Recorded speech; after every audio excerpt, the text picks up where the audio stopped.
Chapter 8. Try a Drop of Water. Perhaps the best thing for the princess would have been to fall in love, but how a princess who has no gravity could fall into anything is a difficulty, perhaps the difficulty.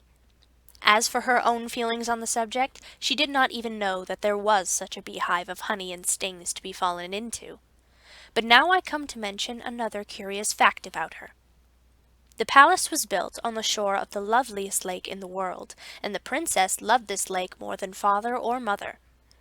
The root of this preference, no doubt, although the princess did not recognize it as such, was that the moment she got into it she recovered the natural right of which she had been so wickedly deprived, namely, gravity. Whether this was owing to the fact that water had been employed as the means of conveying the injury, I do not know. But it is certain that she could swim and dive like the duck that her old nurse said she was. The manner in which this alleviation of her misfortune was discovered was as follows. One summer evening, during the carnival of the country, she had been taken upon the lake by the king and queen in the royal barge. They were accompanied by many of the courtiers in a fleet of little boats. In the middle of the lake she wanted to get into the Lord Chancellor's barge, for his daughter, who was a great favourite with her, was in it with her father. Now though the old king rarely condescended to make light of his misfortune, yet, happening on this occasion to be in a particularly good humour, as the barges approached each other, he caught up the princess to throw her into the chancellor's barge. He lost his balance, however, and dropping into the bottom of the barge, lost his hold of his daughter. Not, however, before imparting to her the downward tendency of his own person, though in a somewhat different direction, for as the king fell into the boat, she fell into the water. With a burst of delightful laughter she disappeared in the lake. A cry of horror ascended from the boats. They had never seen the princess go down before. Half the men were under the water in a moment, but they had all, one after another, come up to the surface again for breath, when, tinkle, tinkle, babble, and gush, came the princess's laugh over the water from far away.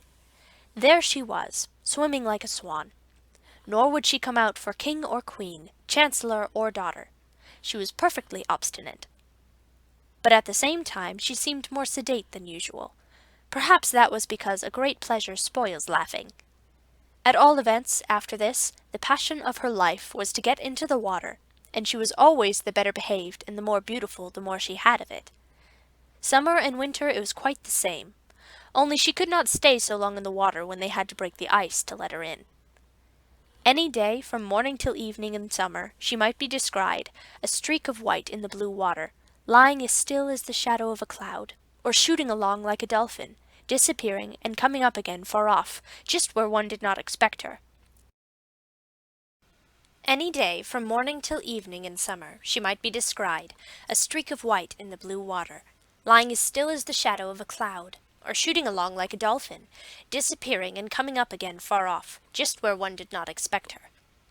She would have been in the lake of a night, too, if she could have had her way, for the balcony of her window overhung a deep pool in it, and through a shallow, reedy passage she could have swum out into the wide, wet water, and no one would have been any the wiser. Indeed, when she happened to wake in the moonlight, she could hardly resist the temptation. But there was the sad difficulty of getting into it. She had as great a dread of the air as some children have of the water, for the slightest gust of wind would blow her away, and a gust might arise in the stillest moment. And if she gave herself a push towards the water, and just failed of reaching it, her situation would be dreadfully awkward, irrespective of the wind, for at best there she would have to remain, suspended in her nightgown till she was seen and angled for by someone from the window. "Oh, if I had my gravity," thought she, contemplating the water, "I would flash off this balcony like a long white sea-bird, headlong into the darling wetness. Hi-ho!" This was the only consideration that made her wish to be like other people. Another reason for her being fond of the water was that in it alone she enjoyed any freedom, for she could not walk out without a cortege consisting in part of a troop of light horses, for fear of the liberties which the wind might take with her. And the king grew more apprehensive with increasing years, till at last he would not allow her to walk abroad at all without some 20 silken cords fastened to as many parts of her dress, and held by 20 noblemen. Of course, horseback was out of the question. But she bade good-bye to all this ceremony when she got into the water.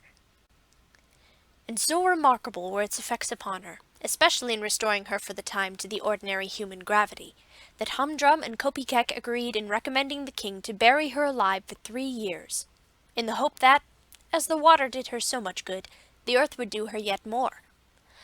But the king had some vulgar prejudices against the experiment, and would not give his consent. Foiled in this, they yet agreed in another recommendation, which, seeing that the one imported his opinions from China, and the other from Tibet, was very remarkable indeed. They argued that, if water of external origin and application could be so efficacious, water from a deeper source might work a perfect cure. In short, that if the poor afflicted princess could by any means be made to cry, she might recover her lost gravity. But how was this to be brought about? Therein lay all the difficulty, to meet which the philosophers were not wise enough. To make the princess cry was as impossible as to make her weigh. They sent for a professional beggar, commanded him to prepare his most touching oracle of woe, helped him out of the court charade box to whatever he wanted for dressing up, and promised great rewards in the event of his success. But it was all in vain. She listened to the mendicant artist's story, and gazed at his marvelous make-up, till she could contain herself no longer, and went into the most undignified contortions for relief, shrieking, positively screeching with laughter. When she had a little recovered herself, she ordered her attendants to drive him away, and not give him a single copper, whereupon his look of mortified discomfiture wrought her punishment and his revenge, for it sent her into violent hysterics, from which she was with difficulty recovered. But so anxious was the king that the suggestion should have a fair trial, that he put himself in a rage one day, and rushing up to her room, gave her an awful whipping. Yet not a tear would flow. She looked grave, and her laughing sounded uncommonly like screaming. That was all. The good old tyrant, though he put on his best gold spectacles to look, could not discover the smallest cloud in the serene blue of her eyes. Chapter 9. Put me in again. It must have been about this time that the son of a king, who lived 1,000 miles from Lagobel, set out to look for the daughter of a queen. He travelled far and wide, but as sure as he found a princess, he found some fault in her. Of course he could not marry a mere woman, however beautiful, and there was no princess to be found worthy of him. Whether the prince was so near perfection that he had a right to demand perfection itself, I cannot pretend to say. All I know is that he was a fine, handsome, brave, generous, well-bred, and well-behaved youth, as all princes are. In his wanderings he had come across some reports about our princess, but as everybody said she was bewitched, he never dreamed that she could bewitch him. For what indeed could a prince do with a princess that had lost her gravity? Who could tell what she might not lose next? She might lose her visibility, or her tangibility, or in short the power of making impressions upon the radical sensorium, so that he should never be able to tell whether she was dead or alive. Of course he made no further inquiries about her. One day he lost sight of his retinue in a great forest. These forests are very useful in delivering princes from their courtiers, like a sieve that keeps back the bran. Then the princes get away to follow their fortunes. In this they have the advantage of the princesses, who are forced to marry before they've had a bit of fun. I wish our princesses got lost in a forest sometimes. One lovely evening, after wandering about for many days, he found that he was approaching the outskirts of this forest, for the trees had got so thin that he could see the sunset through them, and he soon came upon a kind of heath. Next he came upon signs of human neighborhood, but by this time it was getting late, and there was nobody in the fields to direct him. After travelling for another hour, his horse, quite worn out with long labour and lack of food, fell, and was unable to rise again. So he continued his journey on foot.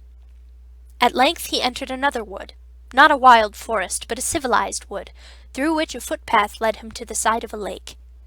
Along this path the prince pursued his way through the gathering darkness.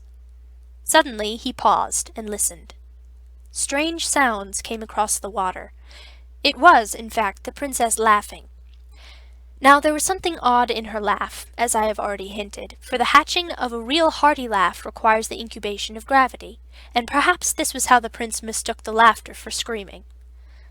Looking over the lake, he saw something white in the water, and in an instant he had torn off his tunic, kicked off his sandals, and plunged in. He soon reached the white object, and found that it was a woman. There was not light enough to show that she was a princess, but quite enough to show she was a lady, for it does not want much light to see that. Now, I cannot tell how it came about, whether she pretended to be drowning, or whether he frightened her, or caught her so as to embarrass her, but certainly he brought her to the shore in a fashion ignominious to a swimmer, and more nearly drowned than she had ever expected to be, for the water had got into her throat as often as she tried to speak. At the place to which he bore her, the bank was only a foot or two above the water, so he gave her a strong lift out of the water to lay her on the bank. But, her gravitation ceasing the moment she left the water, away she went up into the air, scolding and screaming. "You naughty, naughty, naughty, naughty man!" she cried. No one had ever succeeded in putting her into a passion before. When the prince saw her ascend, he thought he must have been bewitched, and have mistaken a great swan for a lady. But the princess caught hold of the topmost cone upon a lofty fir. This came off, but she caught at another, and in fact stopped herself by gathering cones, dropping them as the stalks gave way. The prince, meantime, stood in the water, staring, and forgetting to get out. But the princess disappearing, he scrambled on the shore, and went in the direction of the tree. There he found her climbing down one of the branches towards the stem. But in the darkness of the wood, the prince continued in some bewilderment as to what the phenomenon could be, until, reaching the ground, and seeing him standing there, she caught hold of him and said, "I'll tell papa." "Oh, no, you won't," returned the prince. "Yes, I will," she persisted. "What business had you to pull me down out of the water, and throw me into the bottom of the air? I never did you any harm." "Pardon me, I did not mean to hurt you." "I don't believe you have any brains, and that's a worse loss than your wretched gravity. I pity you."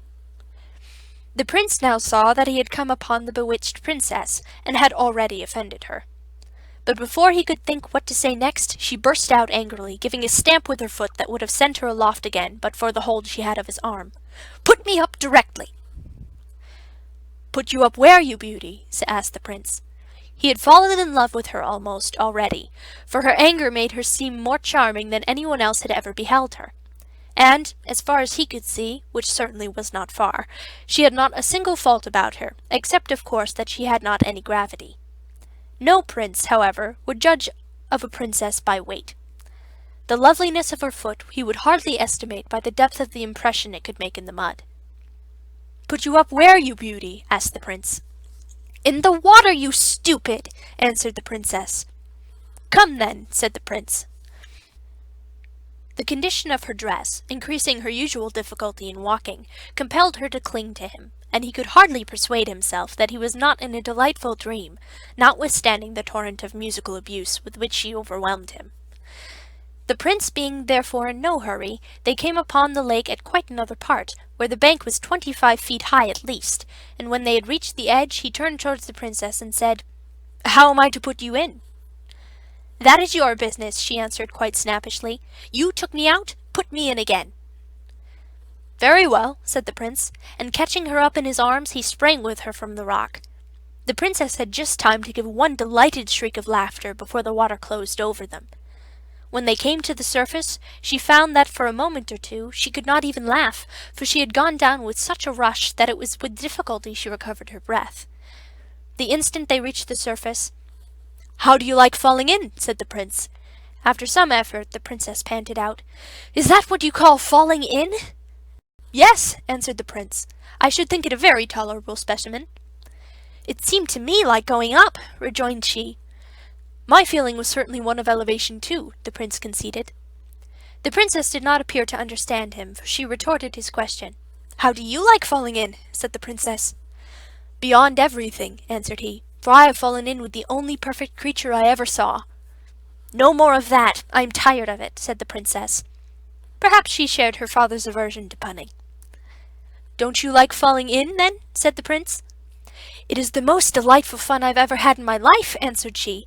"I never fell before. I wish I could learn. To think I am the only person in my father's kingdom that can't fall." Here the poor princess looked almost sad. "I shall be most happy to fall in with you any time you like," said the prince devotedly. "Thank you. I don't know. Perhaps it would not be proper. But I don't care. At all events, as we have fallen in, let us have a swim together." "With all my heart," responded the prince. And away they went, swimming and diving and floating, until at last they heard cries along the shore, and saw lights glancing in all directions. It was now quite late, and there was no moon. "I must go home," said the princess. "I am very sorry, for this is delightful." "So am I," returned the prince, "but I am glad I haven't a home to go to. At least, I don't exactly know where it is." "I wish I hadn't one either," rejoined the princess. "It is so stupid. I have a great mind," she continued, "to play them all a trick. Why couldn't they leave me alone? They won't trust me in the lake for a single night. You see where that green light is burning? That is the window of my room. Now if you would just swim there with me very quietly, and when we are all but under the balcony, give me such a push up, you call it, as you did a little while ago, I should be able to catch hold of the balcony and get in at the window, and then they may look for me till tomorrow morning." "With more obedience than pleasure," said the prince gallantly, and away they swam, very gently. "Will you be in the lake tomorrow night?" the prince ventured to ask. "To be sure I will. I don't think so. Perhaps," was the princess's somewhat strange answer. But the prince was intelligent enough not to press her further, and merely whispered as he gave her the parting lift, "Don't tell." The only answer the princess returned was a roguish look. She was already a yard above his head. The look seemed to say, "Never fear, it is too good fun to spoil that way." So perfectly like other people had she been in the water, that even yet the prince could scarcely believe his eyes when he saw her ascend slowly, grasp the balcony, and disappear through the window. He turned, almost expecting to see her still by his side, but he was alone in the water. So he swam away quietly, and watched the lights roving about the shore for hours after the princess was safe in her chamber. As soon as they disappeared, he landed in search of his tunic and sword, and after some trouble, found them again. Then he made the best of his way round the lake to the other side. There the wood was wilder, and the shore steeper, rising more immediately towards the mountains which surrounded the lake on all sides, and kept sending it messages of silvery streams from morning to night, and all night long. He soon found the spot whence he could see the green light in the princess's room, and where, even in the broad daylight, he would be in no danger of being discovered from the opposite shore. It was a sort of cave in the rock, where he provided himself a bed of withered leaves, and lay down too tired for hunger to keep him awake. All night long he dreamed that he was swimming with the princess.